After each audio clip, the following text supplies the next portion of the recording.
Local swell trackers, it's Sunday the 27th. I'm back in town, and here we go. The storm you see nearby to us is going to lift some swell.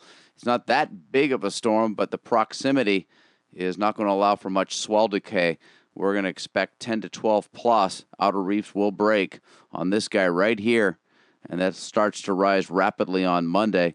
We'll be just below warning levels. Clicking in the animation, you can see how close it gets.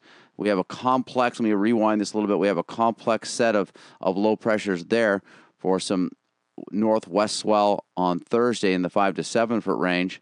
And right below it, we have another swell that pops by Wednesday and really gets strong and crosses the dateline.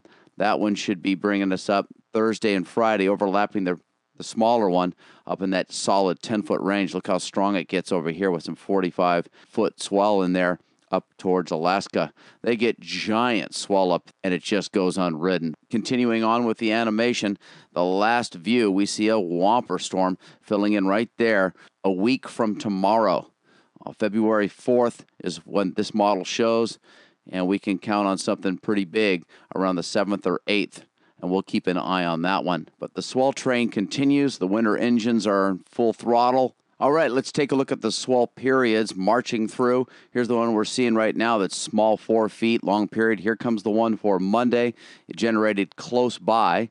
The next one for Thursday, Friday, I told you about, generated from further away, will be whipping us up too. So big Monday and Tuesday, big Thursday and Friday. And then long range, it'll get big again, but we will have just a bit of a break. We'll take a quick peek down under and show you that nothing is going on. High pressure sitting there. 'Tis the season for them. They're austral summer, and those blues hover on the east coast of New Zealand, weakening those low pressures. And there's just really not much. Maybe a little bit of background swell from that guy in February of 2 feet at the most. But all in all, that low pressure staying put, and nothing but flat to 1.5 occasional 2-foot background events. We're not expecting that to change a whole lot. Let's take a look at the surface charts. Why the weather and the winds?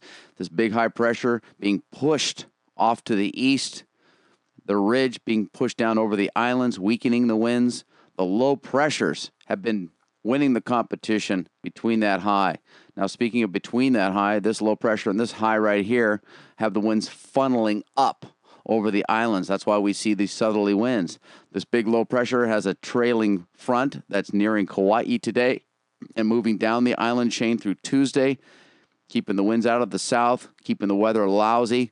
Things get back to normal by Wednesday as the surf subsides from its over 12-foot peak on late Monday into Tuesday. As far as the wind flow, there you go. You see how the winds are being funneled up over the island, thanks to the low pressure off to our northwest and the high pressure off to our northeast. Let's take a look at the water vapor loop showing features 20,000 feet up. That big spinner right there, its front, is showing you that not only is this guy affecting things down on the surface, but also up in the upper regions of the atmosphere.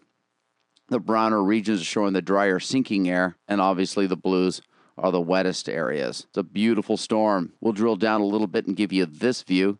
Here we are getting tons of lousy Kona weather, and it's going to get worse before it gets better. The worst days will be Monday and Tuesday.